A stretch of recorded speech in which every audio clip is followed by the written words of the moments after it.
हाय, आज मैं एक अमेरिकी साई-फाई थ्रिलर फिल्म जिसका नाम टाइम लैप्स है समझाने जा रहा हूँ। आगे स्पॉइलर हैं, ध्यान दें और ख्याल रखें। फिल्म की शुरुआत में हम एक चित्रकार फिन को उसके अपार्टमेंट में कैनवास पर पेंट करने की कोशिश करते हुए देखते हैं। वह अपनी गर्लफ्रेंड कैली और अपने सबसे अच्छे दोस्त जैस्पर के साथ उसी अपार्टमेंट में रहता है। फिन उस अपार्टमेंट कॉम्प्लेक्स का मैनेजर भी है, जबकि जैस्पर जुए का आदी है। उस दिन फिन अपार्टमेंट के सुरक्षा गार्ड बिग जो से मिलता है, जिसे वह अगले दिन की हाउस पार्टी में निमंत्रण देता है। थोड़ी देर बाद उनका मकान मालिक फ़ोन करता है और जानकारी देता है कि एक किराएदार श्रीमान बी 2 महीने से किराया देने में देर कर रहे हैं। इसलिए कैली श्रीमान बी की जांच करने जाती है। वह दरवाजे पर दस्तक देती है, लेकिन कोई जवाब नहीं देता। दरवाजे के सामने अखबारों का ढेर भी है, जो यह संकेत देता है कि वह लंबे समय से बाहर नहीं निकले हैं। कैली अंदर जाने के लिए अतिरिक्त चाबियों का उपयोग करती है। काटकर फिन के कमरे की तरफ फिन और जैस्पर बात कर रहे होते हैं, जब कैली अंदर आकर उन्हें मिस्टर बी के अपार्टमेंट में ले जाती है। तीनों अंदर जाते हैं और देखते हैं कि दीवार पर उनके लिविंग रूम की बहुत सारी पोलरॉइड तस्वीरें लगी हुई हैं। श्री भी उनके लिविंग रूम की खिड़की के माध्यम से उनकी तस्वीरें ले रहे थे। जैस्पर को लगता है कि वह उन पर नजर रख रहा था, लेकिन कमरे की खाली तस्वीरें भी हैं। इसके अलावा संग्रह से कुछ तस्वीरें गायब हैं। फिन मुड़ता है और उसी कमरे में एक बड़ी मशीन देखता है। ऐसा लगता है कि यह एक विशाल कैमरा है जो सीधे उनके लिविंग रूम की खिड़की की तरफ इशारा कर रहा है। एक पोलरॉइड तस्वीर उससे लटक रही है। हम देखते हैं कि उनके लिविंग रूम का कोट स्टैंड उसमें गिरा हुआ है। वे समझते हैं कि दीवारों पर लगी तस्वीरें इसी कैमरे से ली गई हैं। बाद में वे अपने अपार्टमेंट में बात कर रहे होते हैं, जब अचानक केली ने रैक गिरा दिया। समूह उनके लिविंग रूम के दृश्य के साथ तस्वीर का मिलान करता है और यह पूरी तरह से मेल खाता है। समूह को एहसास होता है कि कैमरा जाहिर तौर पर भविष्य के 24 घंटों के फोटो लेता है। अचानक कैमरा अपने आप एक तस्वीर खींचता है। वे उसे देखते हैं और देखते हैं कि वह अगले दिन की तस्वीर है, जब वे एक हाउस पार्टी करने वाले थे। वे तीनों हैरान हैं। जैस्पर अब भी नहीं मानता कि कैमरा भविष्य की तस्वीरें लेता है। कैली को मिस्टर बी की डायरी मिलती है, जिसमें लिखा है कि उन्होंने कैमरा के माध्यम से अपनी मौत देखी है, इसलिए उन्होंने समय और कारण की मौलिक नियमावली की अवहेलना करने की योजना बनाई। फिन तस्वीरों की जांच करता है और पाता है कि सभी ठीक 8 बजे ली गई हैं। हालांकि दीवार पर कुछ तस्वीरें दिन के समय की ली गई हैं। अजीब बात है, दीवार से कुछ तस्वीरें गायब हैं। फिर एक समूह मिस्टर बी के भंडारण यूनिट में जाता है और वहां उनका मृत शरीर पाता है। उसका चेहरा जला हुआ और सड़ा हुआ दिखता है, लेकिन उसके कपड़े ठीक हैं। जैस्पर सोचता है कि उसने मुख्य नियम का उल्लंघन करने के कारण उसकी मौत हुई। वे अब अपने अपार्टमेंट में वापस आ गए हैं, जब जैस्पर सुझाव देता है कि वे कैमरे का उपयोग जुए के लिए करें। फिन इस विचार को लेकर संदेह में है, लेकिन कैली इसका समर्थन करती है। उस रात वे एक हाउस पार्टी करते हैं। जैस्पर और कैली मेहमानों के साथ नाचते हैं, जबकि फिन श्री बी के स्थान पर जाता है और ठीक रात के 8 बजे एक तस्वीर लेता है। वह पोलरॉइड तस्वीर की तुलना उस तस्वीर से करता है जो उसने ली थी, और वह बिल्कुल समान है। तभी कैमरे से एक तस्वीर बाहर आती है। तस्वीर में वह देखता है कि तीनों कैमरे के लिए पोज दे रहे हैं। एक कागज जिस पर जुए के परिणाम लिखे हैं खिड़की पर चिपका हुआ है। अगले दिन फिन अभी भी इस विचार को लेकर संशय में है, लेकिन कैली सुझाव देती है कि अगर वे तस्वीर के कहे अनुसार नहीं करते हैं तो वे मुख्य नियम का उल्लंघन कर रहे होंगे। वे भी मिस्टर बी की तरह हो सकते हैं। तो कैली श्री बी के पौधों को पानी देना और उनका अखबार लेना शुरू करती है, जिससे ऐसा लगे कि वह अभी भी अपने घर में है। फिन तस्वीर में कैनवास को देखता है और बिना किसी विचार के ही पेंट करता है। इस बीच जैस्पर हर दिन जुआ के नतीजे खिड़की पर चिपकाता है। कई दिन बीत जाते हैं और समूह इससे बहुत सारा पैसा कमा लेता है, क्योंकि वे मिस्टर बी की गुमशुदगी को छिपाते हैं। हालांकि एक हफ्ते बाद उन्हें एक तस्वीर मिलती है, जिसमें जैस्पर और कैली बैकग्राउंड में एक दूसरे को चूम रहे हैं, जबकि फिन उनके सामने पेंटिंग कर रहा है।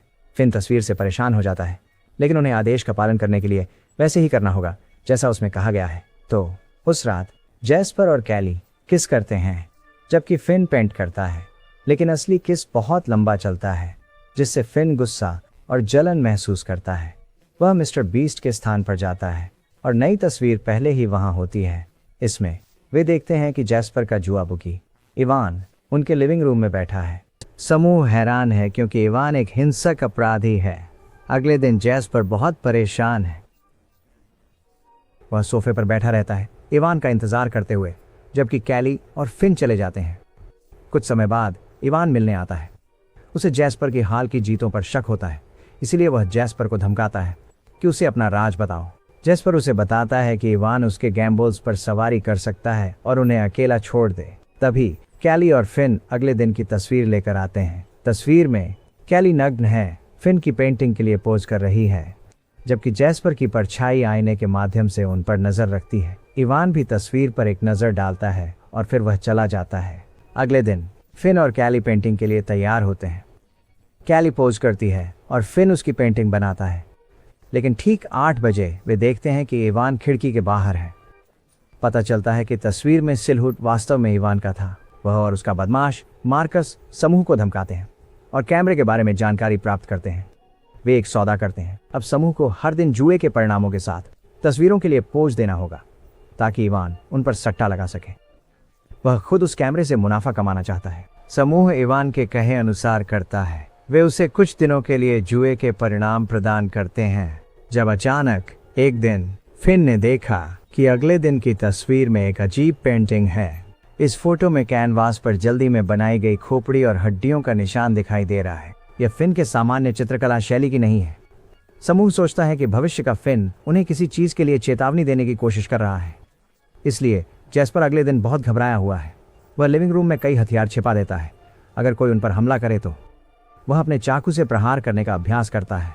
उस शाम फिन गेट पर बिग जो से मिलता है, जिसने अभी पुलिस अधिकारी का काम पाया है। लेकिन जैसे ही वे बात करते हैं, मार्कस अपनी कार से उन पर नजर रखता है, जो फिन को अपना कार्ड देता है। वह अब पुलिस अधिकारी है। जब फिन कमरे में वापस आता है तो वह जैस्पर को बताता है कि क्या हुआ। कुछ समय बाद इवान और मार्कस वहां पहुंचते हैं और बिग जो पर शक करते हैं।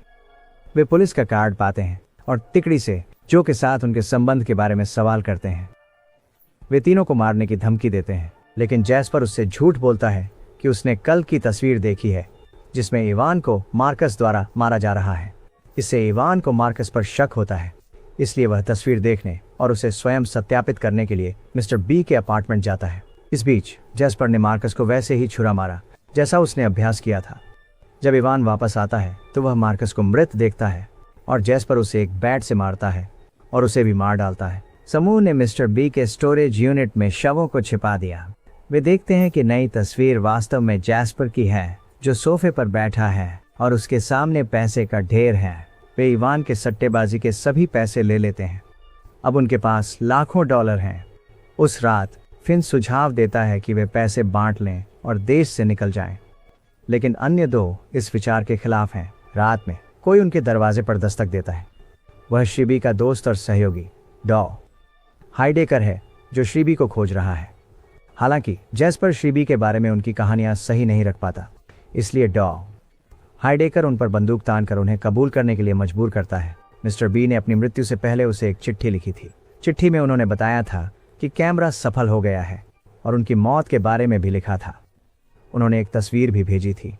यह तस्वीर समूह के रहने वाले कमरे की है, जिसमें मिस्टर बी की टोपी पीछे दिखाई देती है और खिड़कियों पर खून के छींटे हैं। उसने तस्वीर देखी और सोचा कि वह मरने वाला है, इसलिए उसने खुद को अपने स्टोरेज यूनिट में बंद कर लिया। वे उसे यूनिट में ले जाते हैं और हाइडेकर को एहसास होता है कि मिस्टर बी कार्डिनल के नियम की वजह से नहीं मरे। वह अलमारी में शेल्फ तक पहुंचा और एक रासायनिक पदार्थ उस पर गिरने के कारण उसकी मृत्यु हो गई। यह सिर्फ एक दुर्घटना थी। हाइडेकर उन्हें यह भी बताते हैं कि तस्वीर कल की है।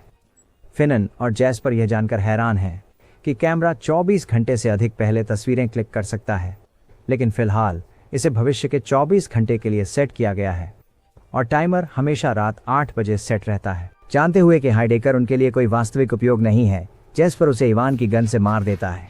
वे उसकी लाश वहीं छुपाते हैं और अपने स्थान पर वापस आ जाते हैं। फिन एक निर्दोष महिला को मारने के लिए जैस्पर को दोषी ठहराता है, इसलिए उसने अब उनके स्थान से बाहर जाने का फैसला किया है।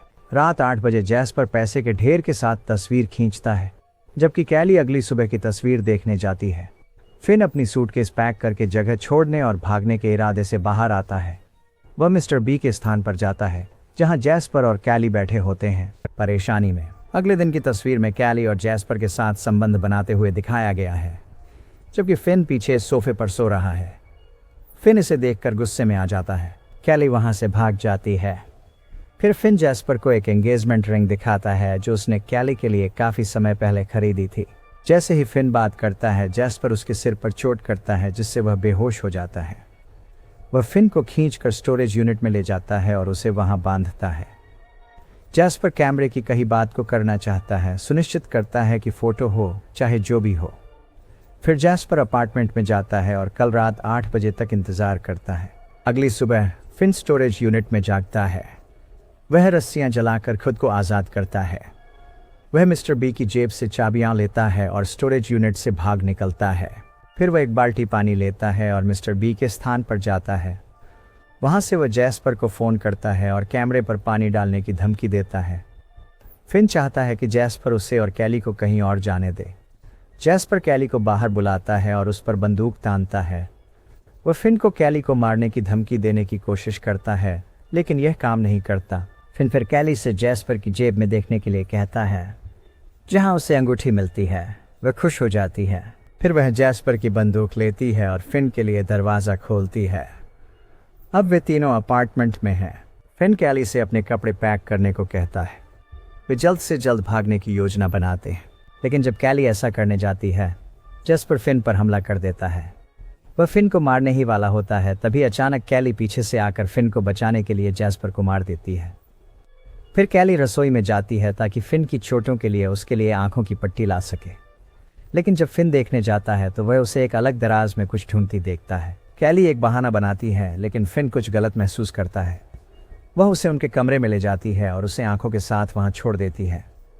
हालांकि फिन चेक करने आता है और देखता है कि कैली कैमरे के लिए पोज कर रही है। उसके पास खिड़की पर 2 नोट चिपके हुए हैं। फिन कैमरे को तस्वीर लेते देखकर हैरान हो जाता है, क्योंकि यह सुबह 8 बजे है। इस पूरे समय वह सोचता था कि कैमरा केवल रात 8 बजे तस्वीरें लेता है। वह इससे बारे में कैली से पूछता है और यहीं पर सब कुछ खुल जाता है। फिल्म की घटनाओं से पहले फिन और कैली अपने रिश्ते में समस्याओं का सामना कर रहे थे। फिन दूर हो रहा था और कैली को प्यार नहीं महसूस हो रहा था, इसलिए कैली ने जैस्पर के साथ संबंध बनाए। जो उन्हें नहीं पता था वह यह कि श्री बी का समय कैमरा उनके शरारतों की तस्वीरें खींच रहा था। जब कैली पहली बार मिस्टर बी के अपार्टमेंट में गई तो उसने मशीन और तस्वीरें देखीं। उसने जैस्पर के साथ अपने दुराचरण के दौरान ली गई तस्वीरें भी देखीं। इसमें उनके सेक्स करते हुए तस्वीर भी शामिल थी। वह इसे छिपाना चाहती थी, इसलिए उसने उन तस्वीरों को हटा दिया। उसे यह भी पता चला कि मशीन को सुबह 8 बजे और रात 8 बजे तस्वीरें लेने के लिए सेट किया गया था, लेकिन कैली ने सुबह 8 बजे का हिस्सा गुप्त रखा, क्योंकि उसने देखा था कि अगली सुबह की उसकी तस्वीर वहां थी जिसमें नोट्स थे जो कहते थे, नॉट कोर्ट स्टैंड ओवर। पिछले हफ्ते के दिन की तस्वीरें छुपाने के लिए उसने सुबह 8 बजे की जानकारी को छुपाने का फैसला किया, ताकि वह खुद को गुप्त तरीके से निर्देश दे सके। ये निर्देश उसे फिन को वापस अपने करीब लाने में मदद करने के लिए हैं। जब भी वह सुबह श्री बी के यहाँ पौधों को पानी देने जाती थी तो हमेशा अपने भविष्य के स्वयं से संदेश के साथ सुबह 8 बजे की तस्वीर लेती थी। एक सुबह कैली को 8 बजे वाली तस्वीर मिली कि रीड ने जैस्पर को बहुत देर तक चूमा, इसलिए जब रात के 8 बजे आए उसने उस निर्देश का पालन किया और चुंबन को लंबा खींचा। उसे इनाम मिला कि फिन ने जलन महसूस की। वह बस चाहती है कि वह उनके रिश्ते के लिए लड़े। एक दिन पहले कैली को सुबह 8 बजे एक संदेश मिला था जिसमें खुद को उस दिन की तस्वीर को सेक्स फोटो से बदलने के लिए कहा गया था, तो उसने निर्देशों का पालन किया। इसका उद्देश्य फिन को जलन महसूस कराना और उनके रिश्ते के लिए लड़ने के लिए प्रेरित करना था, और यह सफल साबित हुआ। आज उसने उनके रिश्ते के लिए पहले से कहीं अधिक संघर्ष किया। जब कैली की सच्चाई सामने आती है, फिन उसे अस्वीकार कर देता है। वह निर्णय लेता है कि यह सब गलत है और उसे मशीन को नष्ट करना चाहिए, लेकिन पहले कैली उसे गोली मार देती है और उसकी हत्या कर देती है। इससे खिड़की पर खून के छींटे बन जाते हैं, ठीक हिडेकर की फोटो की तरह। वह रात 8 बजे के लिए एक संदेश लगाना चाहती है जिसमें लिखा हो कि खिड़की पर पकड़े मत जाओ। उसका मानना है कि अगर वह फोटो ले जाते समय खिड़की में खुद को एक संदेश भेजेगी तो वह संदेश 24 घंटे पहले खुद को भेज दिया जाएगा, जिससे ये घटनाएं होने से रुक जाएंगी। जैसे ही वह कैमरा बंद होने का इंतजार कर रही होती है, जो पुलिस वाला आता है और पूछता दरवाज़ा खोलने के लिए। वह एक हॉल में लोगों को मृत पाता है, इसलिए वह कैली को ले जाता है। कैली शांति से चली जाती है, ये विश्वास करते हुए कि एक बार जब उसका भूतकालीन रूप उस संदेश को देख लेगा जिसे उसने रिकॉर्ड किया है तो सब कुछ खत्म हो जाएगा और समय रेखा फिर से सेट हो जाएगी, जो कैली को घर से बाहर ले जाता है उसे गिरफ्तार करने के लिए। लेकिन तभी जो नोट उसने छोड़ा था वह खिड़की से गिर जाता है। कैली संदेश वापस लगाने के लिए दौड़ने की कोशिश करती है, लेकिन जो उसे खींचकर दूर ले जाता है। कैमरा रात के 8 बजे की तस्वीर खींचता है और इससे पहले कि छवि विकसित हो स्क्रीन पर काला हो जाता है और मूवी समाप्त हो जाती है। कैली इस घटना को नहीं बदल सकती क्योंकि यह पूर्व निर्धारित है। कारणात्मक लूप पहले ही हो चुका है, इसे बदला नहीं जा सकता। ऐसे और वीडियो के लिए सब्सक्राइब करें, नोटिफिकेशन चालू करें और चैनल की मदद के लिए एक लाइक दें।